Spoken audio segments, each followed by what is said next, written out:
Bien, mesdames, messieurs, j'attendais un mot de présentation, mais c'est moi qui vais avoir le plaisir de le dire. Nous recevons donc, dans le cadre du CUM, Éric Zemmour pour une conférence assez exceptionnelle. Vous attendez tous votre présence. On s'excuse si vous avez des amis qui n'ont pas pu pénétrer. Vous savez que nous sommes quand même dans un climat très particulier, avec un plan Vigipirate niveau 5 et des mesures de sécurité exceptionnelles qui nous empêchent de pratiquer dans la convivialité la plus totale, comme nous faisons d'habitude. Un minimum de discipline, un minimum de respect s'impose à tous, plus que jamais dans le cadre de ces conférences. Éric Zemmour, le suicide français, Albin Michel, j'essaierai de lui poser les questions que vous avez envie de lui poser. Et je vous rappelle qu'à la fin de cette conférence, il y a une séance de dédicace où il restera le temps qu'il faut à votre disposition pour dédicacer ses livres et répondre peut-être aux questions que vous voudrez lui poser plus personnellement. Nous allons donc commencer tout de suite par l'actualité, la grande actualité. Bon, Éric Zemmour, ce livre sur lequel on va revenir abondamment, vous l'avez écrit après les événements dramatiques qu'ont connus la France au début du mois de janvier. Non, avant, oui, bien sûr.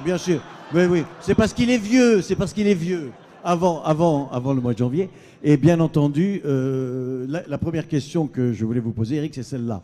Si vous aviez écrit après, est-ce que ça aurait changé quelque chose dans ce livre ?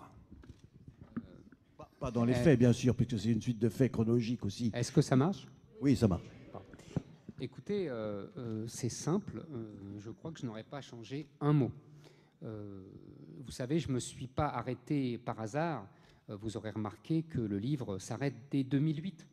En fait, j'aurais très bien pu continuer 2009, 2010, 2011, 2012, 2013, 2014. Si je me suis arrêté, c'est parce que je considérais que la messe était dite. C'est-à-dire que je considérais qu'à partir de ces 40 ans dont j'avais fait le récit, tout devait s'enclencher inéluctablement. Et là, j'avoue que c'est même au-delà de mes prévisions. C'est-à-dire que vous avez deux symboles. Le premier symbole qui est que des enfants de l'immigration nés en France assassinent des gens de Charlie Hebdo et des juifs de l'Hypercacher en exécutant, si vous voulez, une sentence judiciaire islamique, puisque c'est exactement ça. Ce n'est pas, contrairement à ce qu'on nous a dit, du terrorisme. Ce n'est pas des terroristes. Les terroristes, c'est pour faire peur à un État et pour pouvoir négocier quelque chose et éventuellement le faire reculer. Mais là, ce n'est pas le cas. Ils n'ont rien demandé. Ils n'ont pas de revendication. Ils ont exécuté en disant on a vengé le prophète, tout simplement parce qu'ils estimaient que, en fonction de la loi islamique, ils avaient blasphémé. Ça nous paraît, à nous, complètement fou, parce que nous avons supprimé le délit de blasphème depuis la Révolution française. Il existait auparavant. Il était d'ailleurs depuis longtemps très peu utilisé. On nous cite toujours l'exemple du monsieur de la Barre, dont Voltaire a fait grand cas, mais c'était justement un cas exceptionnel, déjà au XVIIIe siècle. Donc, si vous voulez, c'est ça qui s'est passé. Donc, c'est ce que j'annonçais.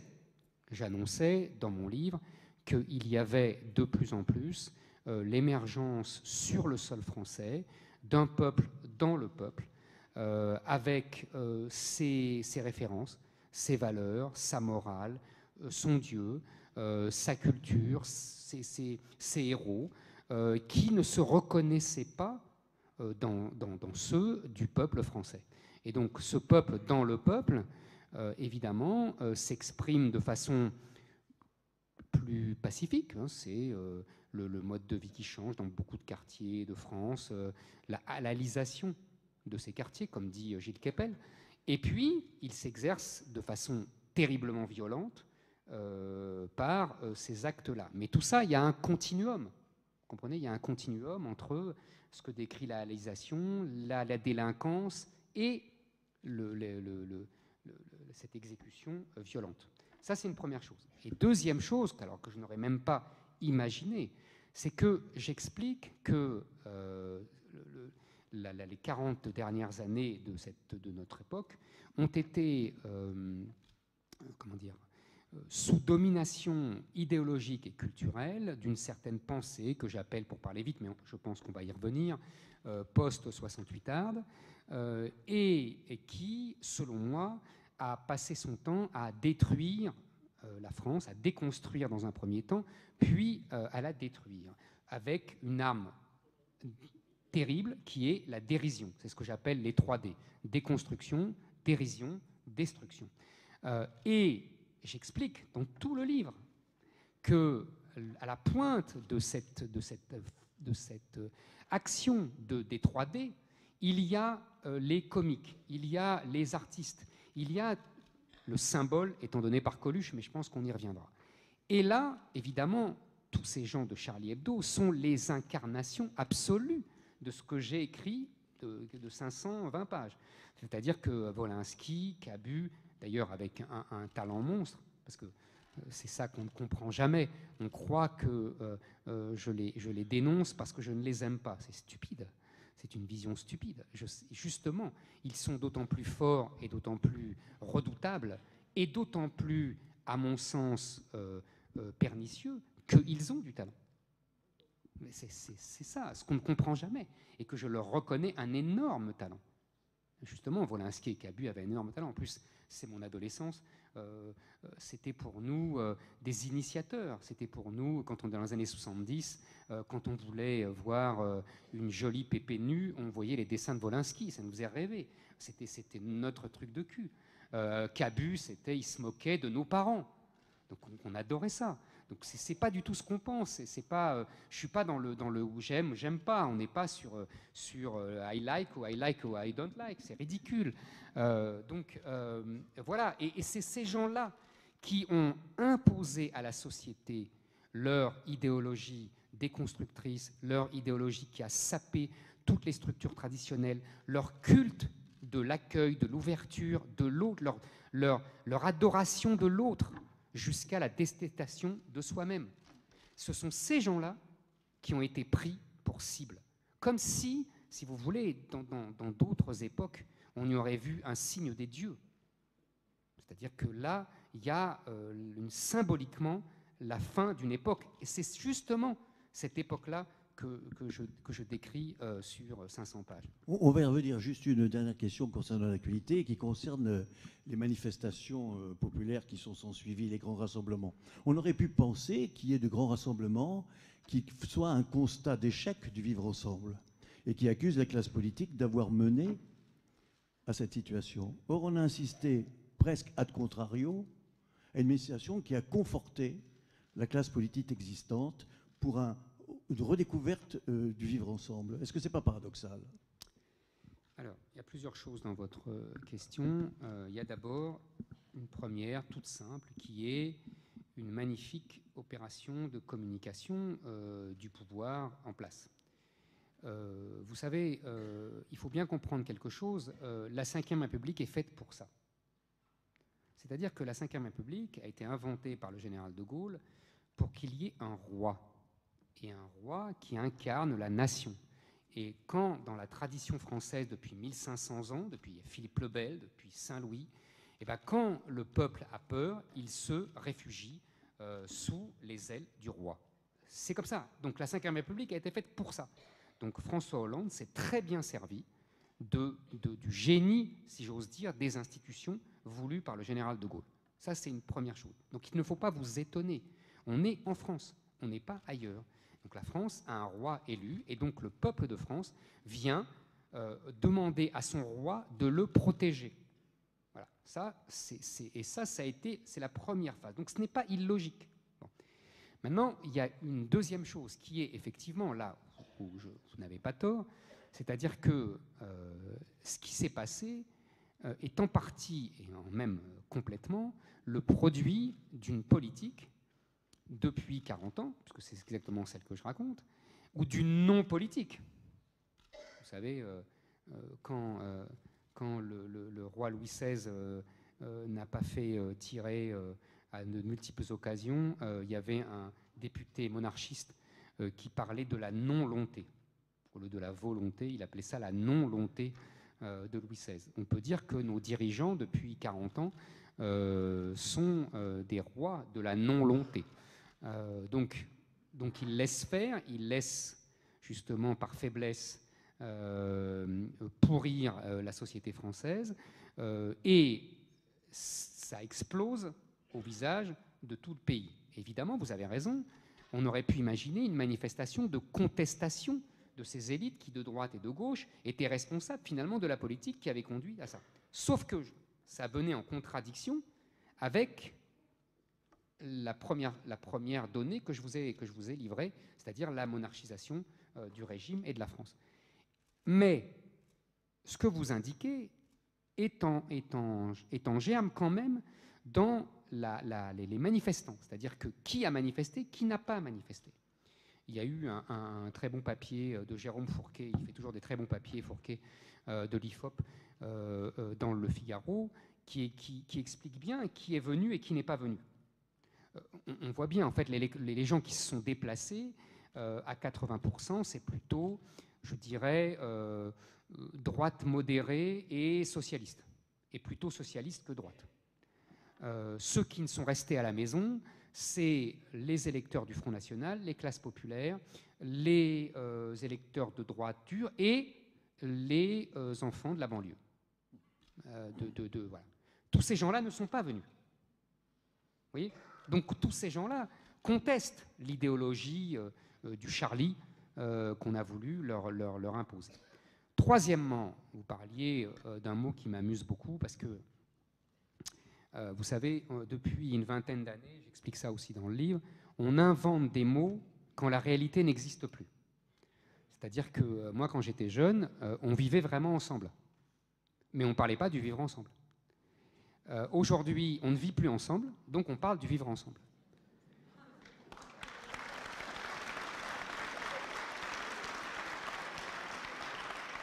Et mieux que ça, vous avez remarqué de quoi parle-t-on quand on parle du vivre ensemble? Par exemple, on vous dit « Oh, c'est étonnant, à Sarcelles, ils ont attaqué des synagogues, à Créteil, ils ont agressé des juifs. Incroyable, pourtant le vivre ensemble, c'était magnifique. » Mais de quoi parle-t-on? On parle de gens qui ne vivent pas ensemble, qui vivent en communauté, qui vivent justement séparés. Simplement, ils se supportaient. Ils se supportaient. C'est ça la vérité depuis des décennies. Et on vous dit, c'est le vivre ensemble. Ce n'est pas le vivre ensemble. Les mots ont un sens, vous comprenez? C'est justement parce qu'ils ne vivent plus ensemble, parce qu'ils n'ont plus de culture commune, parce que tout simplement, personne n'a plus de culture française. Donc chacun se replie sur sa culture d'origine, même se bricole une culture d'origine, même avec des pays étrangers qui deviennent des espèces de mythes absolus, chacun avec son drapeau. On donne à ses enfants des prénoms de ces pays-là. Mais on se fait enterrer parfois ailleurs. C'est pas être français, ça. Vous comprenez? Personne n'est français là-dedans. Et d'ailleurs, personne ne vit ensemble. Donc tout ça est un mensonge énorme. Si vous voulez, c'est vraiment une des choses auxquelles je tiens beaucoup dans le livre, c'est je démonte tous ces mots qui sont des attrape-couillons. Et c'est vous les couillons en plus. Ça m'aurait pas plu.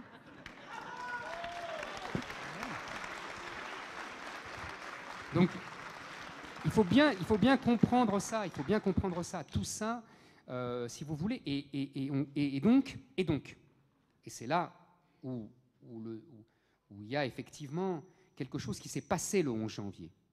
C'est-à-dire que, avec une habileté diabolique, l'idéologie dominante qui a été démolie, qui a été vraiment rejetée, qui a été dénoncée par la réalité, parce qu'il s'était passé le 7, a réussi par un double salto arrière à retomber sur ses pattes. Ces gens-là sont des chats, ils ont 1000 vies. Il faut leur reconnaître un talent rhétorique et idéologique exceptionnel. Et c'est pour ça que depuis 40 ans, ils nous dominent. C'est pour ça.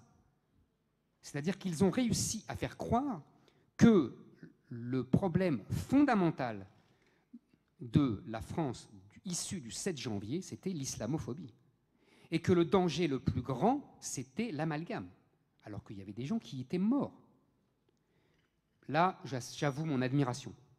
Je tire mon chapeau devant une telle subtilité rhétorique. Mais, si vous voulez, la réalité est très embêtante parce qu'elle est réelle. Ça, c'est un ennui de la réalité.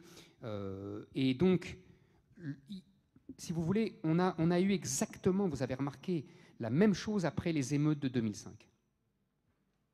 À chaque fois, on retourne dans l'explication sociologisante et victimisante. Voilà.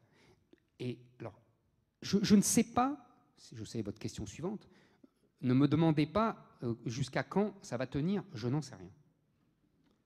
Je vous dis, à chaque fois, la réalité saute au visage et à chaque fois, jusqu'à présent, les maîtres de la pensée dominante retombent sur leurs pattes. Oui, alors tout ça est très intéressant, on va revenir sur le livre, mais c'est peut-être dû aussi au fait, Éric, que les médias, qui sont quand même un pouvoir idéologique, je parle des médias d'audimat, d'audiovisuel, tirent dans le même sens, et comme des feuilletons américains ont présenté un certain nombre de fois des présidents américains noirs extraordinaires, ont préparé un peu, de manière virtuelle, l'élection d'Obama, la réalité, de la possibilité de la réalité, est-ce que le monde virtuel des médias n'est pas en train de progresser et de s'imposer à nous et de réussir son pari? C'est, si vous me permettez, beaucoup plus profond que ça. Les médias sont un moyen, une arme essentielle de ce que vous décrivez. Mais si vous voulez, c'est un travail de sape, c'est tout le livre.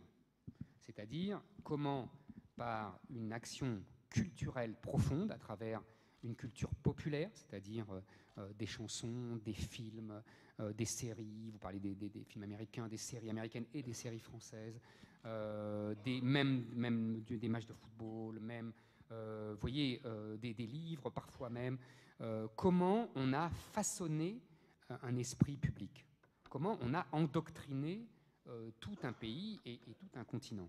Donc c'est très profond. Si vous voulez, je vous dis, là vous résumez, je ne peux pas résumer tout le livre.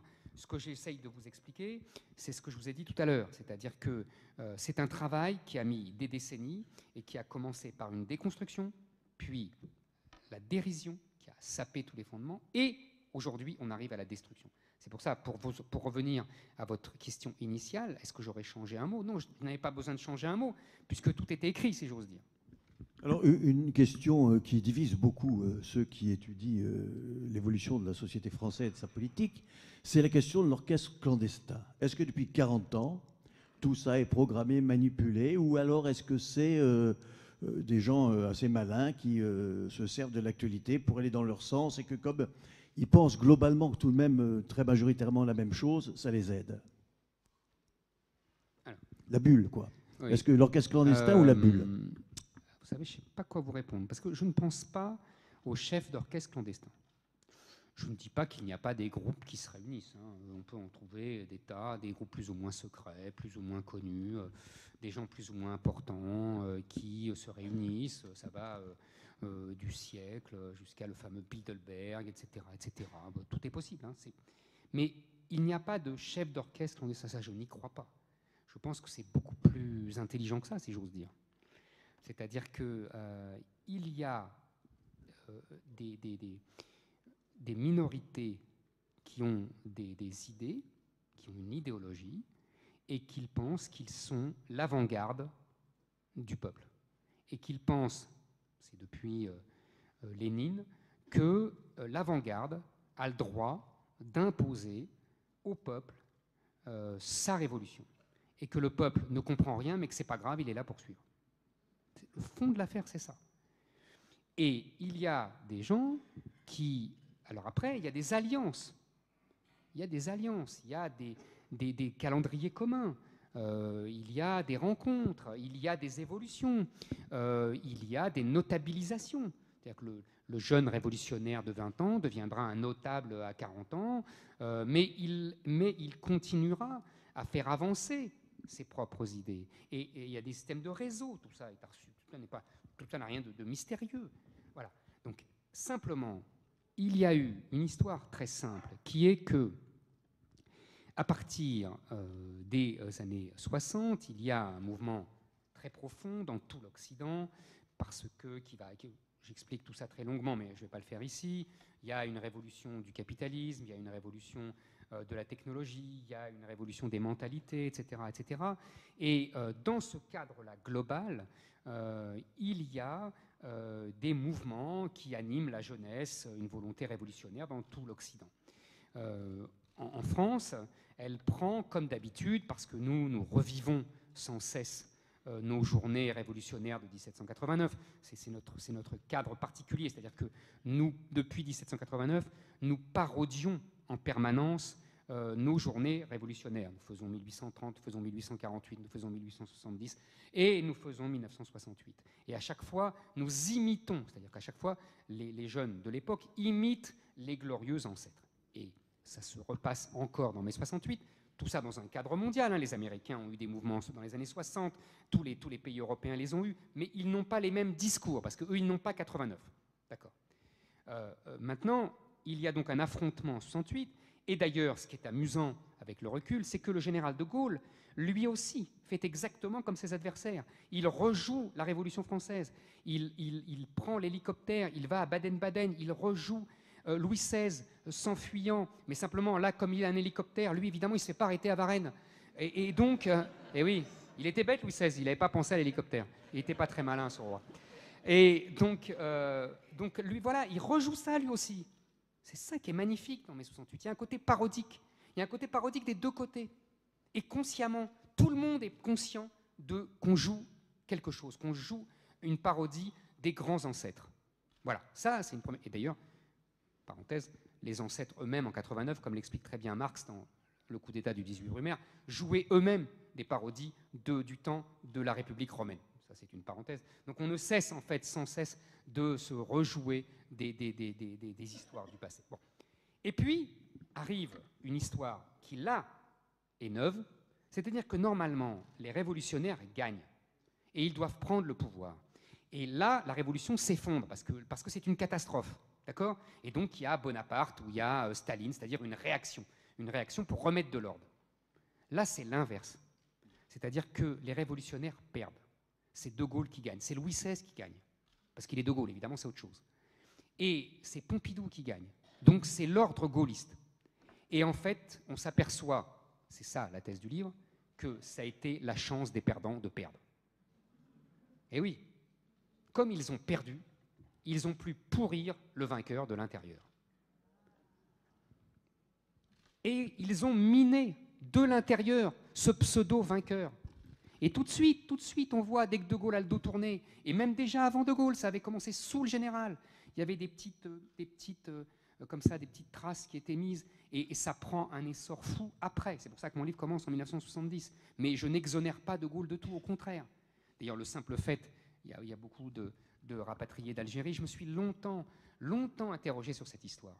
C'est passionnant, cette histoire. Au-delà de la douleur, des cas humains, etc., qu'on connaît tous, évidemment, nos parents, nos grands-parents, etc. Mais au-delà de ça, sur le plan de l'histoire, c'est tout à fait étonnant. Voilà le général de Gaulle. Qu'est-ce qu'il incarne ? Il incarne la France, il incarne celui qui se bat jusqu'au bout contre l'envahisseur, il incarne les valeurs héroïques de la France. Et qu'est-ce qu'il fait ? Il fait le contraire. C'est-à-dire qu'il range le drapeau alors qu'il a gagné la guerre. Et pourquoi il fait ça ? Il ne fait pas ça parce que c'est un lâche. Il ne fait pas ça parce que c'est un collabo. Non, au contraire. Il fait ça parce qu'il pense que c'est l'intérêt de la France. Donc c'est-à-dire qu'il renonce à ce qu'il incarne pour ce qu'il pense être l'intérêt de la France. Et les types qui s'opposent à lui, ils passent pour des fascistes, c'est le contraire. C'est eux les vrais gaullistes. C'est-à-dire que c'est eux qui lui disent « Non, les valeurs que tu défends toi, ce sont les valeurs héroïques de la France. Donc battons-nous et restons. » Vous voyez déjà le premier front renversé. Le deuxième front renversé, pourquoi il fait ça ? Parce qu'il pense qu'il ne peut pas y avoir colombé les deux mosquées. Vous connaissez tous ce mot. Évidemment, la seule question qui compte pour le général de Gaulle, elle est démographique. Parce que le général de Gaulle, contrairement aux nains qui nous gouvernent depuis des années... Non, excusez-moi.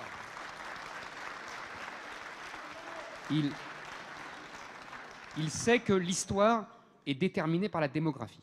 Les Américains ont une très jolie formule, ils disent « la démographie, c'est le destin ». Donc voilà, il le sait. Et donc il est obsédé par ça. Dès 1962, quelques mois après l'indépendance, il commence à dire au Conseil des ministres qu'il y a trop d'Algériens qui viennent en France. Quelques mois après. En fait, il a donné l'Algérie au FLN parce qu'il ne veut pas que les 10 millions d'Algériens soient français. C'est la seule raison. Et en face, les gens qui passent pour d'infâmes fascistes et racistes aux yeux de la gauche, c'est le contraire. Eux, c'est les plus universalistes. Paradoxe extraordinaire. Eux croient que les 10 millions d'Arabes peuvent devenir français et peuvent s'intégrer à la France. Et c'est eux qui passent pour des fascistes et des racistes. Deuxième paradoxe. Non mais, c'est extraordinaire. Et troisième paradoxe, c'est qu'en arrêtant la guerre d'Algérie, De Gaulle choisit la prospérité économique.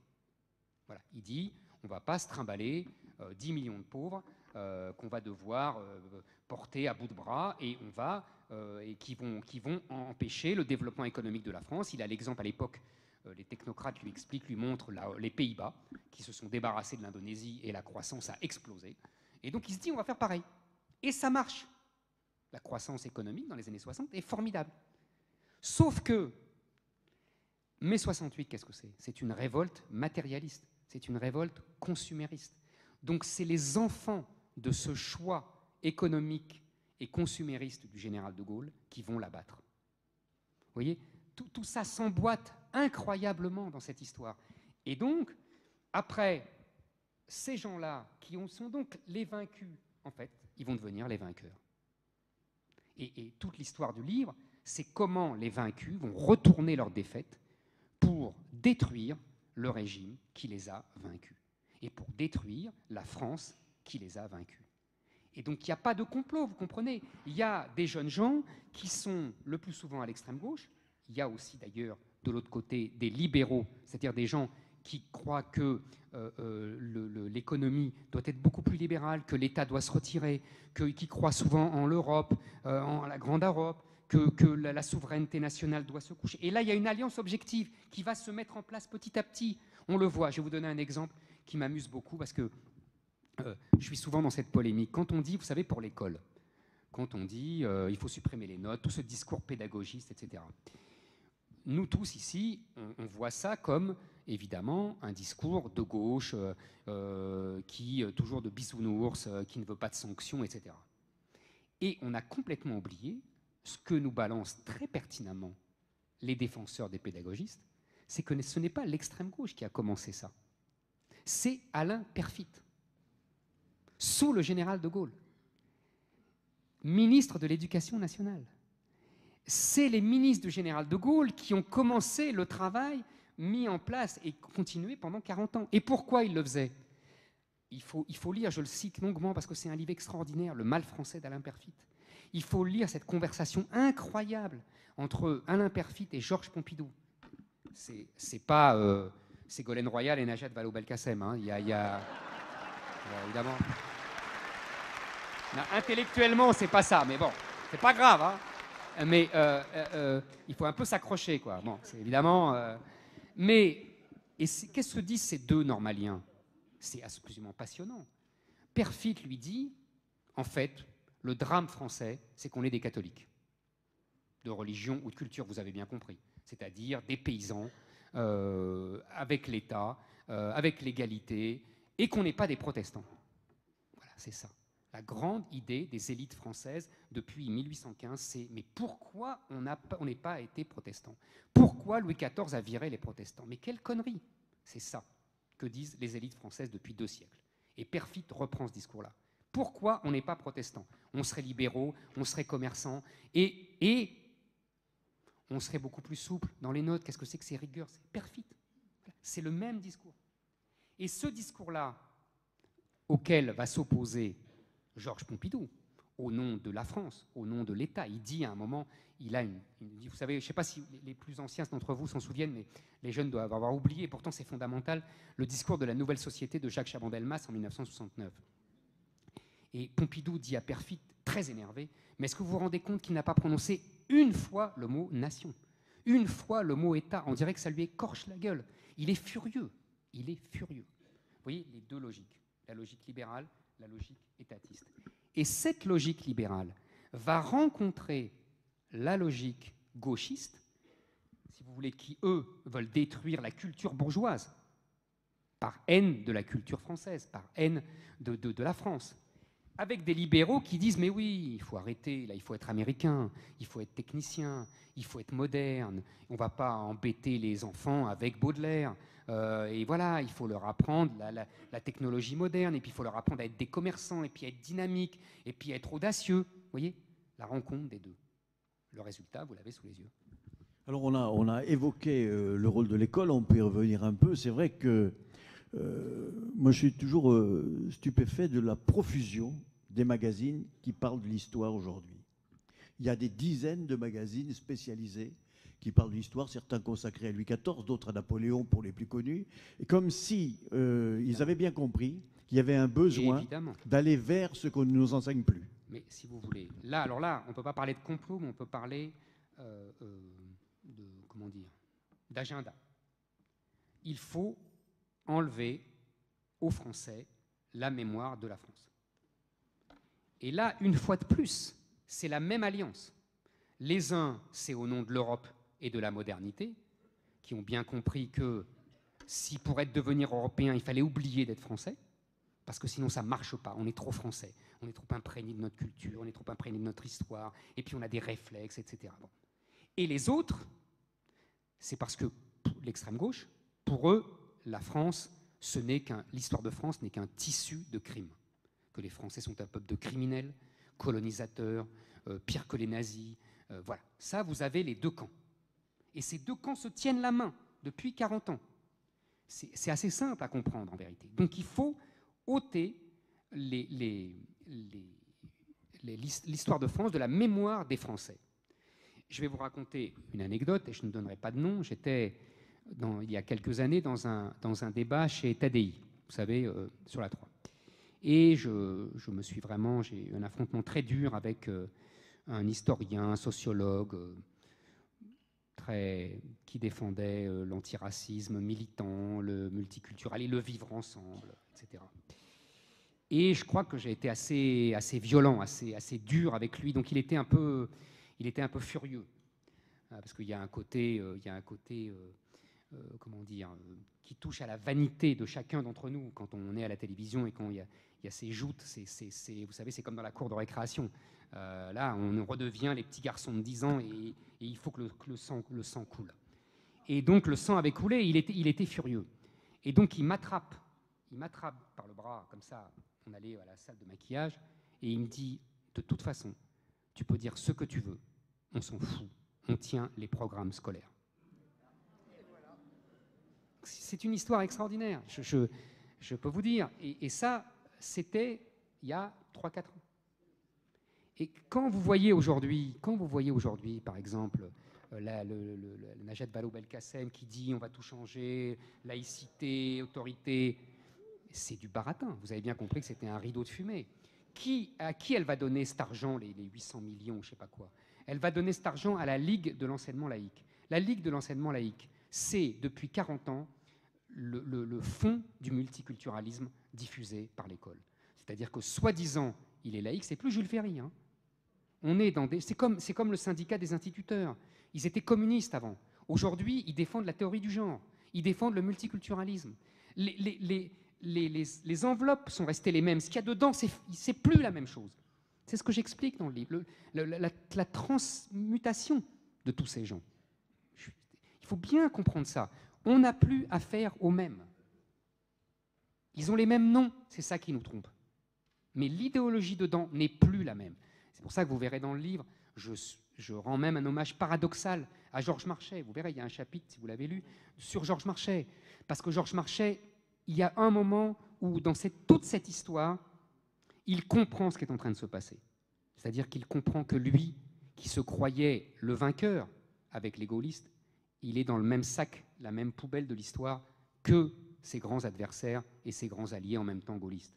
Il le comprend en 80, 81, il comprend tout. Je raconte ça dans le livre. Et il y a un moment où il est exactement le dernier défenseur de la France traditionnelle, lui, le communiste révolutionnaire.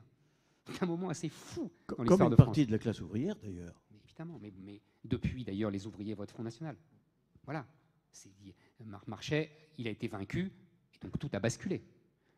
Mais si vous voulez, toute cette histoire-là, depuis 40 ans, il faut bien comprendre, ça s'est passé, il y a eu, et vous verrez dans le livre, parce que la chronologie parle tout le temps.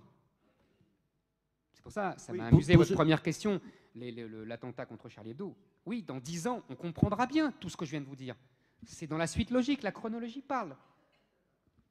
Alors, moi, il y a quelque chose qui me frappe et qui est souligné à plusieurs reprises dans votre livre, c'est la sémantique. L'évolution sémantique qu'on nous impose. Aujourd'hui, maintenant, les journalistes, chers confrères et néanmoins amis, n'arrêtent pas de dire le mot le plus à la mode, c'est dérapage. Quand quelqu'un dit quelque chose que ne pense pas un certain nombre de dominants ou de journalistes, c'est un dérapage. Donc, moi, je suis le roi du dérapage. Le roi du dérapage. L'empereur absolu. Schneiderman a dit que j'étais un dérapage sur pattes. Le Napoléon du dérapage. Et quand je dis Napoléon du dérapage, ça vous fait plaisir. Ça vous fait plaisir, pas à vos ennemis, parce qu'ils préfèrent de loin Waterloo à Austerlitz. Bah oui. Hein, oui, hein. C'est drôle ce que vous dites quand vous parlez de dérapage. Il y a une très jolie formule de Philippe Muret, vous savez, le regretté Philippe Muret, qui disait, en parlant des bien-pensants, ils ne peuvent jamais déraper, ils sont la glace. Donc dérapage, mais ça n'est qu'un exemple, il y en a d'autres. Bien sûr.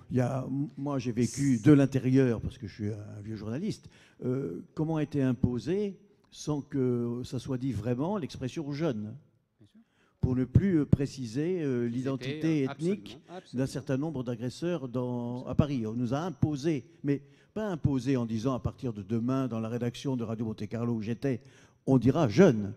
Si vous disiez jeune, issu de machin, on commençait à vous regarder de travers. Et le milieu est très important, et l'autocensure très importante. Ça nous amène à parler, bon, vous le dites dans votre livre aussi, c'est vrai qu'on est glissé, moi quand j'étais plus jeune, on parlait de l'Holocauste. Aujourd'hui, plus personne n'emploie le mot de l'Holocauste, on ne parle plus que de Shoah. Exactement.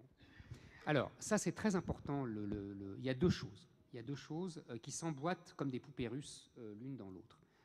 La première, c'est que, et ça c'est le génie des communistes qui avait été très bien dénoncé dans 1984, c'est-à-dire que les mots veulent dire le contraire de ce qu'ils disent vraiment. C'est-à-dire, vous vous souvenez, dans 1984, liberté, ça voulait dire esclavage, paix, ça voulait dire guerre, et on apprenait aux gens des mots qui voulaient dire le contraire de ce qu'ils disaient auparavant. Tout le travail, le lavage de cerveau par les communistes repose là-dessus. Et nous avons des enfants des communistes, il faut bien comprendre ça. Nous avons les antiracistes, les féministes, tous ces gens-là sont des enfants des communistes. Ils ont repris les mêmes méthodes. Donc ça, il faut bien, ça c'est une première chose. Et donc, les mots, ils font la guerre des mots. C'est-à-dire que les mots sont des armes de guerre et ils les imposent pour imprimer dans le cerveau des gens l'idéologie qu'ils défendent. Donc effectivement, vous avez raison, dérapage, donc vivre ensemble, donc vous voyez, tous ces mots-là ont un sens pour eux, qui n'est pas le sens de la réalité. Et deuxièmement, justement j'en arrive là, c'est le nominalisme. C'est-à-dire qu'ils nomment pour ne pas décrire, ils nomment pour effacer. C'est-à-dire que les mots servent à effacer la réalité. Voilà. On l'a bien vu, après Charlie, c'est la même chose tout ça. C'est pas d'amalgame. Voilà. Le danger, les types tuaient, je sais pas, 15 personnes, et non. Le danger, ce n'était pas eux, c'était pas la mort de ces types, non, c'était l'amalgame. Quand on y pense, c'est extraordinaire. Donc le nominalisme, on nomme quelque chose qui n'existe pas pour lui donner une réalité qu'il n'a pas. Vous allez me prendre pour un fou, hein, mais il faut bien que vous compreniez que vous êtes l'objet d'une guerre idéologique. Et que l'idéologie, c'est une guerre. Et que c'est une guerre des mots, justement. Et que les mots ont un sens. Et que quand on vous impose des mots, eh ben, votre cerveau en est changé. Et donc votre vision du monde en est changée. Et c'est pour ça que moi, je passe mon temps à être traité comme ça. C'est parce que justement, la première chose que je fais, c'est la guerre des mots. C'est-à-dire que je prends les mots qu'ils disent, je dis non, ça ne veut pas dire ça. Ça ne veut pas dire ça. Ça n'existe pas. C'est un travail, ils n'ont pas l'habitude de ça. Donc je dérape, évidemment, puisqu'ils sont la glace. Merci. Alors, quand on est justement, on va venir à un autre sujet très important, mais qui est lié. Quand on est dans ce que vous avez décrit assez justement de guerre des mots, on essaye d'imposer les idées par la sémantique. Est-ce qu'on peut vraiment défendre la liberté d'expression? Mais la liberté d'expression, si vous voulez, c'est un mythe. Vous avez bien compris. C'est évidemment un mythe. En fait, nous vivons depuis 2 siècles, non pas sous le régime de la liberté d'expression, non pas sous cette phrase galvaudée de Voltaire, dont on n'est même pas sûr d'ailleurs qu'il l'ait prononcée, je ne suis pas d'accord avec vous, mais je me battrai ou je mourrai, ça dépend des versions, pour que vous puissiez le dire. Non. La vraie phrase fondatrice de la modernité, en particulier en France, c'est la phrase de Saint-Just, « Pas de liberté pour les ennemis de la liberté ». C'est cette phrase-là qui nous gouverne. Il faut bien que vous compreniez ça. Donc, si vous voulez, à partir de là, la liberté n'est qu'un mot pour imposer sa vision du monde. Si vous n'êtes pas dans cette vision du monde, vous n'avez pas de liberté. Si vous êtes dans cette vision du monde, vous avez la liberté d'imposer aux autres votre vision du monde. C'est tout. Alors, évidemment, c'est très difficile à avaler pour des Français qui se croient les porte-drapeaux de la liberté. Védrine a une très jolie formule, il dit « Nous ne sommes pas le pays des droits de l'homme, nous sommes le pays de la déclaration des droits de l'homme ». Je sais, je trouve ça assez joli, mais c'est assez juste. Mais Hubert Védrine dit souvent des choses très justes. C'est un analyste extraordinaire que j'ai l'occasion de connaître. Et donc je trouve cette formule excellente. Donc les anglo-saxons ils ont tous les défauts de la terre, mais ils sont les vrais pays de la liberté d'expression. Il ne faut pas leur enlever leur qualité.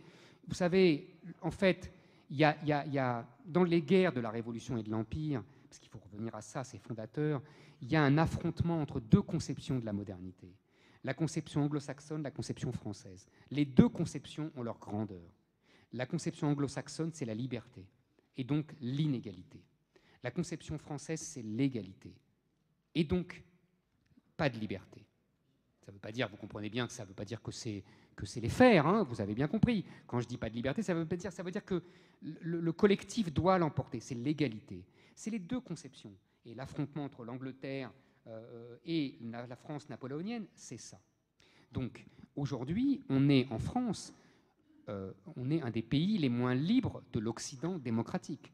Nous avons un arsenal de lois que moi je qualifie de liberticide depuis la loi Pleven. Vous voyez, 72, je vous ai dit, la chronologie. Oui. Dans votre livre, ça, on le voit très bien. Tout de suite, dès 72, au nom de l'antiracisme, au nom d'une conception suprême de l'humanité, immédiatement, on commence à verrouiller la liberté au nom de la lutte contre les discriminations, les stigmatisations. Ça commence avec la loi Pleven. Par exemple, vous savez, c'était le jeu de l'auteur du Camp des Saints, vous savez, ce livre qui racontait, vous connaissez tous ici ce livre, il l'a publié en Jean Raspail. Il l'a publié en 1973. Il l'a réédité il y a 2-3 ans. Et un avocat a fait le compte. C'est-à-dire que ce livre aurait pu être attaqué, je crois, des dizaines et des dizaines de fois. Alors qu'en 1973, il n'a pas été attaqué du tout. En 40 ans, nous avons accumulé un corset de lois liberticides à partir de cette fameuse loi Pleven, encore une fois avec les meilleures intentions du monde, vous avez bien compris. C'est pour ça que je vous dis pas de liberté pour les ennemis de la liberté. Ce n'est pas au nom d'un ordre rétrograde, conservateur, non. C'est au nom du progrès, c'est au nom de l'humanité qu'on corsette et on enferme la liberté de pensée et d'opinion. Je vous passe toutes les lois, la loi Guesso, les lois sur les discriminations, tout ça. On pourrait faire 1 heure là-dessus. Dès le début, dès 72. Et ça nous permet Des lois votées toujours à l'unanimité, pardonnez-moi. À l'Assemblée, toujours à l'unanimité. Qui nous permet de revenir sur les humoristes. Il est vrai que quand on prend certains sketchs de Desproges ou de Coluche, aujourd'hui, ils tomberaient comme un vulgaire Dieudonné sous le coup de la loi pour prendre l'évolution de ça. Ça aussi, c'est un moment très intéressant. En fait, il faut bien que vous compreniez quelque chose. Ces gens-là, dont on vante toujours le talent, etc., avec raison, et la liberté de ton, de propos, etc., avec raison aussi. Mais pourquoi ? Parce que, si vous voulez, j'explique ça dans le livre, il y a 3 grandes parties. Il y a les années 70, qui sont les périodes de la déconstruction. Dans les années 70, le pouvoir traditionnel, la France traditionnelle, paraît encore puissante. Et donc, il y a des jeunes gens qui donnent des coups contre cette vieille France. Mais cette vieille France, si elle est encore belle, si la façade est encore belle, en vérité, elle ne tient plus rien. Vous comprenez ? L'Église ne censure plus. Le pouvoir gaulliste censure à la marge. Tout ça est monté en crème depuis. En vérité, ce sont des vrais libéraux. Mais parce qu'ils ne se sentent plus en capacité d'imposer leur vision. D'accord ? Ces gens-là, ces jeunes rebelles, qui veulent démolir les vieilles institutions au nom du progrès, au nom de la liberté, au nom de l'antiracisme, au nom du féminisme, au nom de l'individualisme, etc., etc. À partir des années 80, c'est la 2e partie du livre, là, ils commencent à prendre le pouvoir. Ils ont les médias, Canal+, ils ont les lobbies, le lobby homosexuel, le CRIF, les lobbies antiracistes. Tout ça, ils commencent à s'organiser, ils commencent à prendre le pouvoir. Mais eux ne vont pas supporter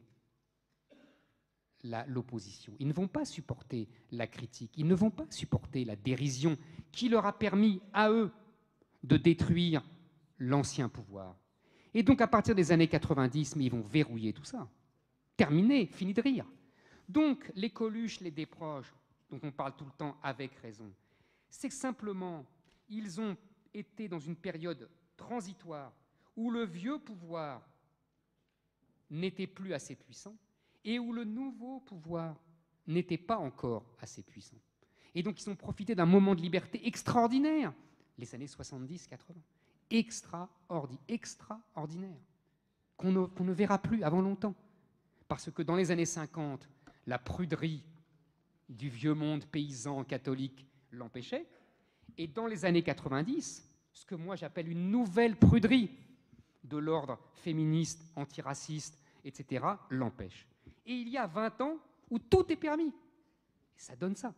Ça donne ces gens qui sont extraordinaires, parce que tout leur est permis. Vous comprenez ce que je veux dire ?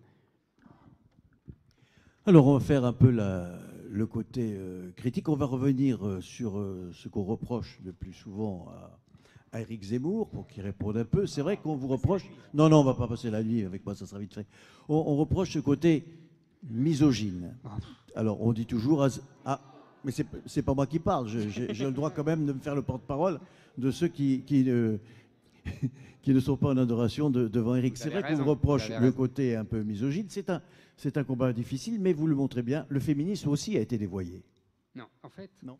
C'est pas exactement ça. C'est que, d'abord, il faut bien comprendre que dans la logique que j'ai décrite tout à l'heure de la guerre idéologique, on n'attaque plus des idées. Il faut bien comprendre. On catalogue moralement et affectivement. C'est-à-dire que celui avec qui on n'est pas d'accord n'a pas des idées avec lesquelles on n'est pas d'accord. Non. Il est méchant. C'est pas la même chose. C'est-à-dire que c'est un jugement moral. Donc on ne me dit pas « vous avez tort », on me dit « vous êtes misogyne, vous êtes homophobe, vous êtes raciste, vous êtes xénophobe, vous êtes islamophobe ». Vous comprenez ? Ce n'est pas des arguments, ça. C'est un jugement de valeur. Vous comprenez ? On ne vous dit pas « je vais démontrer que vous avez tort ». Non. On vous dit « mais qu'est-ce que vous êtes méchant ?» Mais ce n'est pas un argument. C'est ça, aujourd'hui, le débat d'idées. On ne débat pas sur la raison, on psychologise. il est méchant parce qu'il a eu un problème avec sa mère. Non mais c'est ça. Il est méchant parce qu'il a des problèmes sexuels. Ils sont allés jusque-là. Il est très méchant avec les femmes, il a peur des femmes. Ouh là là, c'est profond ça comme argument. Voilà, c'est ça. C'est ça aujourd'hui le débat idéologique et politique français. Vous voyez, on est tombé très bas. Donc, la misogynie, c'est ça. Donc maintenant, qu'est-ce qu'il en est en vérité ? Si vous voulez, j'essaye d'analyser une situation, vous avez compris, comment on a déconstruit le vieux monde. Dans cette déconstruction, un élément essentiel, parce que je commence par ça, c'est la mort du patriarcat. Qu'on le veuille ou non, c'est un élément essentiel. On peut s'en réjouir, mais c'est essentiel. C'est-à-dire la loi du père. Et, comme dit Aldo Naori, le grand pédopsychiatre, à partir du moment où il n'y a plus de loi du père, il n'y a plus de loi. C'est quand même simple. À partir du moment où il n'y a plus de loi du père, il n'y a plus de limite. Parce que le père est là pour séparer la mère de l'enfant. Et la mère est là pour assouvir les besoins de l'enfant. À partir du moment où il n'y a plus le père pour lui dire « stop », il n'y a plus de limite aux besoins. Et donc, nous sommes dans le caprice permanent. C'est pas de la misogynie. C'est pas détester les femmes que de dire ça. C'est pas avoir peur des femmes que de dire ça. C'est stupide. Enfin, moi, je trouve ça stupide. Au contraire, c'est magique. Une femme et une mère qui dit oui à son enfant. Je ne suis pas en train de dire que c'est stupide. Je ne suis pas en train de dire qu'elles ont tort. Non. Le problème, c'est qu'elles sont toutes seules. Et qu'on a détruit l'équilibre. Ça, c'est une première chose. Deuxième chose, j'essaye d'expliquer, sans tomber dans la théorie du complot qu'on me reproche tout le temps, qui est encore une fois une bêtise. J'essaye d'expliquer pourquoi. Pourquoi ça s'est passé ? Parce que c'est intéressant de savoir pourquoi. Ça aurait pu se passer autrement. J'essaye de comprendre et je trouve dans des livres très intéressants, parce que ce sont des Américains, et que les Américains ont connu ça 30 ans avant nous, et que pourquoi ? Parce que le capitalisme américain était en avance sur nous. Donc évidemment, comme il est en avance sur nous, eh ben, il trouve des solutions qu'on va adopter 30 ans plus tard. Donc je lis dans Christopher Lasch, très intéressant, sociologue mort aujourd'hui, qui explique dès les années 70 que dans les années 20, le capitalisme subit une double mutation. La première, il taylorise, vous vous souvenez, hein, Charlot, les temps modernes, donc il doit transformer les ouvriers en machines, hein, toujours la même chose, vous vous souvenez tous. Et deuxièmement, il y a des problèmes de surproduction, la crise de 29, et donc il faut transformer les gens en consommateurs pour avoir des débouchés. D'accord ? Ça, c'est les deux mutations.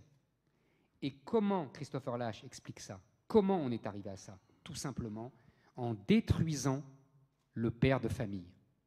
Le père de famille ouvrier, puisqu'il fallait détruire sa fierté de son travail pour en faire une machine.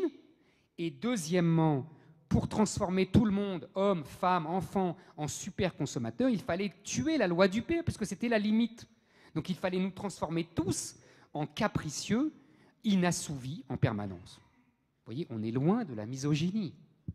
Et comment Christopher Lasch explique ça ? Il explique que dès les années 20, il y a une alliance entre les grands patrons, les psys en tout genre et les féministes pour donner l'assaut au nom du bonheur, exactement comme aujourd'hui, hein, la résilience et autres fadaises, là vous connaissez tout ça. Oui, non, c'est le roi de la fadaise, lui. Alors lui, c'est la résilience, c'est le plus fort. Et donc, Cyrulnik, si vous nous écoutez, voilà, oui, bonjour. Bonjour. Il a l'habitude avec moi, vous inquiétez pas. Donc c'est ça.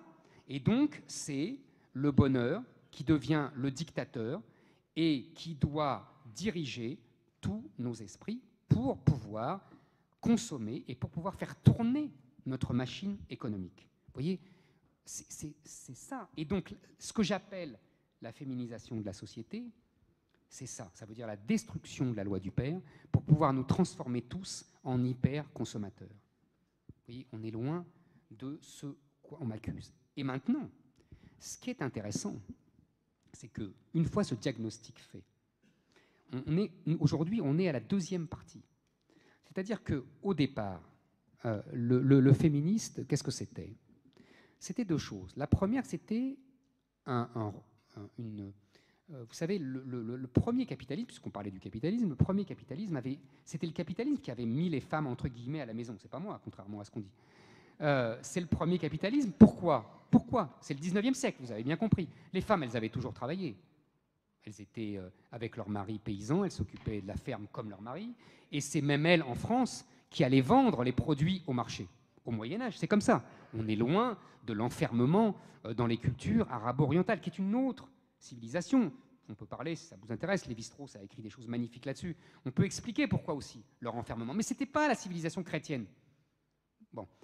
Le 19e siècle les met à la maison tout simplement parce que le premier capitalisme est un capitalisme de l'épargne. Il faut épargner. Et donc les familles servent de transmission du patrimoine. Il faut élever des patrimoines. Et donc on fait cette distinction, vous voyez, avec le code civil, avec l'organisation de la famille traditionnelle, qu'on appelle traditionnelle, mais en fait qui ne date que du 19e siècle. Qu'est-ce que c'est qu'à partir des années 60 ? C'est simplement la fin de cette parenthèse qui n'a duré en vérité qu'un siècle. Donc, vous voyez, les femmes reviennent, entre guillemets, les ouvrières n'ont jamais quitté le travail. Il y a toujours eu des ouvrières dans les usines. Il y a toujours eu des femmes avec leur mari dans les artisans. Donc, voilà, ça c'est si vous voulez, un rattrapage. Voilà, un rattrapage après une parenthèse donnée pour une première étape du capitalisme. La deuxième chose, c'est deux choses différentes. C'est que certaines théoriciennes, comme Simone de Beauvoir, veulent que les femmes soient le nouveau prolétariat et plaquent l'analyse marxiste de la guerre entre ouvriers et patrons sur les femmes et les hommes. C'est-à-dire que les femmes sont le nouveau peuple ouvrier, le nouveau prolétariat. Ça, c'est autre chose. Là, il y a une volonté révolutionnaire, c'est-à-dire de faire tenir aux femmes le rôle révolutionnaire qui doit renverser la vieille société patriarcale. Et donc, dans un premier temps, d'où la fameuse phrase « on n'est pas femme, on le devient », qui est stupide, en vérité. Parce qu'on devient une femme, oui, mais on est aussi femme. C'est les deux, en vérité. Tout le monde le sait. Tout le monde sait que la nature et la culture, c'est allié. Mais Pascal l'a déjà dit, et j'imagine qu'avant, d'autres l'avaient dit avant. Vous comprenez ? Cette alliance entre nature, aujourd'hui on dit biologique, et culture, aujourd'hui on dit a priori, etc., c'est vieux comme le monde. Bon. Mais qu'est-ce qu'on dit ? On dit non, on ne naît pas femme. Donc ça veut dire que tout est culturel, tout est social. Il faut bien comprendre ça. Ça veut dire que madame n'est pas une femme. Elle n'est femme que dans le regard de l'autre. Si vous voulez, vous pouvez être un homme. Ça vous embouche un coin. Hein ? Et monsieur se ferait une femme ravissante. Il s'est laissé aller bêtement, il s'est soumis à la doxa dominante, au regard des autres. Mais en fait, il ferait une femme parfaite. C'est ça. Vous remarquerez que pour Éric Zemmour, contrairement à ce qu'on dit, la femme parfaite existe. Ah oui, bien sûr. Non mais, vous voyez, c'est ça. Il faut bien comprendre ça. On n'est pas femme, on le devient. Poussé aujourd'hui dans ce qu'ils appellent la théorie du genre, que maintenant ils se cachent derrière en disant mais non, elle n'existe pas. Ce qu'il disait le contraire il y a 3-4 ans, mais peu importe, c'est pas grave. C'est ça. Ça veut dire que tout est culturel. Tout est construit socialement par le regard de la société. Donc tout peut être déconstruit. Vous voyez, on en revient à mon histoire de la déconstruction. Et donc, rien n'est naturel. Et ils en sont, je ne sais pas si vous avez vu ça quand même dans Libération, ils en sont à prôner des piqûres pour arrêter la croissance des adolescents qui ne se sentiraient pas, comme ils disent dans leur jargon, hommes ou femmes. C'est-à-dire des petits garçons qui diraient « moi, je ne suis pas un garçon », on le pique et on arrête sa croissance. Pareil pour les filles. Mais je vous assure que c'est vrai, je n'invente rien. On est exactement dans les théoriciens nazis. Mengele faisait des expériences comme ça. Il s'amusait beaucoup. On est là. Donc, et ça, c'est au nom, comme je l'ai dit tout à l'heure, du progrès, au nom de l'amélioration, au nom de la liberté. Aussi, hein. Vous l'avez dit, l'eugénisme, c'est pareil. Évidemment. Donc, vous voyez, ça, il faut bien comprendre ça. C'est-à-dire que la négation, le féminisme devient ce qu'il était en germe, c'est-à-dire comme tous les ismes, une idéologie totalitaire. puisqu'il interdit certains mots et il commence à traficoter les corps et à jouer avec les hommes et les femmes. Et vous avez vu toute la polémique sur la théorie du genre, sur la ligne azur. J'étais en pointe dans cette théorie, dans cette polémique, et pour cause. Parce que vous avez bien compris que le gouvernement a menti de bout en bout. Et que, je ne sais pas si vous avez remarqué, mais le Conseil d'État lui a donné tort. Le Conseil d'État s'est passé complètement inaperçu. Le Conseil d'État, qui n'est pas l'antre de la réaction, qui n'est pas du tout vraiment sur ma ligne, c'est le moins qu'on puisse dire, le Conseil d'État a quand même dit que toute cette histoire de théorie du genre, de ligne azur, où on demandait à des enfants de 10 ans d'appeler pour savoir s'ils étaient homosexuels et quelles pratiques sexuelles ils préféraient, c'était un scandale. L'État a été condamné. Madame Najat Vallaud-Belkacem ne le dit pas, hein, parce qu'à l'époque, elle traitait de menteurs des gens comme moi qui le disaient. Donc, si vous voulez, ça, il faut bien comprendre qu'aujourd'hui, on est passé au stade suprême. C'est devenu un totalitarisme qui veut changer les mots, changer les réalités et effectivement imposer ces règles à des gens qui n'en veulent pas. Alors, on a vu des critiques qui venaient plutôt de la gauche. Il y a une critique qui vient parce que vous êtes critiqué aussi par la droite la plus radicale, qui n'aime pas tellement Éric Zemmour, contrairement à ce qu'on peut croire, et qui dit oui, on laisse parler aujourd'hui parce que maintenant, c'est trop tard. Et quand on disait la même chose il y a 30 ans, on était dissous. En gros. Alors, il y a du vrai là-dedans. Il y a du vrai. Mais ce qui est idiot, c'est on le laisse parler. Non. C'est-à-dire que c'est vrai que, mais je l'ai dit moi-même, depuis 30 ou 40 ans, on a établi petit à petit un corset liberticide qui a empêché certains gens qui avaient vu juste de parler. Maintenant, comment vous dire, c'est pas qu'on me laisse parler. D'abord, je fais remarquer à ces gens-là que petit à petit, on enlève tous mes moyens d'expression. Vous voyez, j'étais à la télé hertzienne chez Ruquier, on m'a viré. J'étais à la télé TNT, à iTélé, on m'a viré. Il me reste 2 chroniques à la radio et une émission sur la chaîne payante. Donc, avec évidemment de moins en moins de téléspectateurs. Ça, c'est une première chose. La deuxième, c'est que, évidemment, je dis des choses à un moment où la réalité commence à nous sauter à la figure. Les gens qui disaient ça il y a 30 ans, ils étaient visionnaires. Il faut leur rendre hommage. Moi je n'ai rien contre ces gens. Il y a des gens qui étaient visionnaires. Je veux dire, on parlait du livre de Raspail tout à l'heure. Le Camp des Saints, c'est un livre prophétique. D'ailleurs, Jean Raspail, je ne sais pas qui me voit, il m'embrasse comme du bon pain, donc comme quoi il m'en veut pas, vous voyez, de dire des choses qu'il a dites il y a 40 ans. Il avait raison. Pourquoi il n'y a pas de rivalité, vous comprenez ce que je veux dire? Il y a des gens qui sont un peu aigris, mais ça c'est le problème. Bon, tant pis, c'est pas grave. C'est de la psychologie. Encore une fois, on ne va pas tomber dans la psychologie, on ne va pas tomber dans ce que je dénonce. Alors, on va aborder un sujet qu'on n'a pas encore abordé, mais qui est aussi d'actualité avec ce qui s'est passé en Grèce.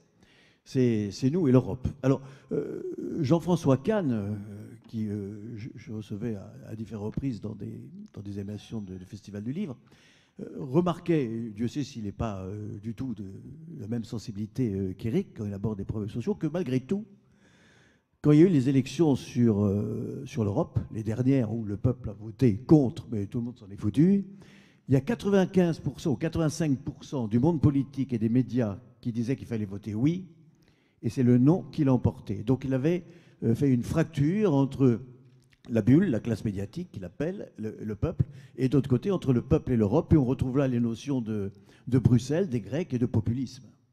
Alors, c'est une vaste question. Alors, si vous voulez, il y a 2 choses qui se sont, une fois de plus, rencontrées. Il faut essayer de partir pour bien comprendre ce qui se passe. Moi, j'aime bien, vous avez vu, essayer de rajouter mes petits moellons, comme ça, à les construire, mon petit édifice, parce que sinon, on ne comprend rien. Et on est emporté par le discours affectif, vous voyez, sentimental, avec lequel on nous rebat les oreilles. J'aime pas, je suis méchant, je suis gentil, etc. Bon. Qu'est-ce qui s'est passé? D'abord, il y a l'idée d'Europe, elle se fonde sur l'épuisement des grands conflits entre, non pas les nations, comme on l'a dit, mais entre les impérialismes des nations. C'est-à-dire qu'il y a eu, en gros, pour parler vite, un conflit majeur entre la France, l'Angleterre et l'Allemagne. L'Angleterre jouant l'Allemagne quand la France était très puissante, l'Angleterre jouant la France quand l'Allemagne était très puissante. Toute l'histoire des 3 derniers siècles, c'est ça. C'est l'Angleterre avec les Prussiens, dans les guerres de Louis XIV, dans les guerres de Napoléon. Et puis, comme la France s'affaiblit, je vous l'ai dit tout à l'heure, à partir de 1815, et que l'Allemagne devient la puissance dominante sur le continent, qui reprend le projet unificateur de la France, l'Angleterre s'allie à la France, c'est la guerre de 14, c'est la guerre de 40. Ça, c'est une première chose. Et toutes ces guerres-là, tous ces affrontements entre les 3 grands pôles, les 3 grandes nations, si vous voulez, de l'Europe, finissent par l'épuisement des 3 protagonistes, et c'est les Américains qui ramassent la mise et qui dominent cette Europe abaissée. Voilà, ça, c'est, si vous voulez, le contexte historique. Certains l'avaient prédit, Talleyrand l'avait prédit, par exemple, Napoléon l'avait vu venir, etc. Et même Napoléon III, vous savez, on lui reproche beaucoup son expédition au Mexique, mais cette expédition au Mexique, dans les années 1860, il voulait profiter de la guerre de sécession pour affaiblir la puissance américaine qu'il voyait venir. Donc vous voyez tout ça, et bref.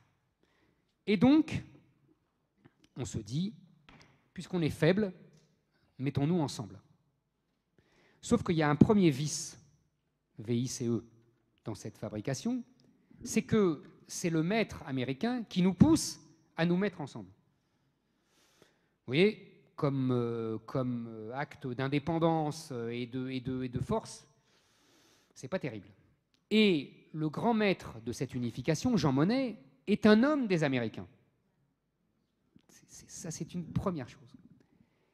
La deuxième chose, c'est que Jean Monnet, il pense que la guerre vient du nationalisme et que donc c'est les nations qui sont coupables et que donc ce sont les peuples. Les peuples veulent la guerre. Donc, pour avoir la paix, il faut se débarrasser des peuples.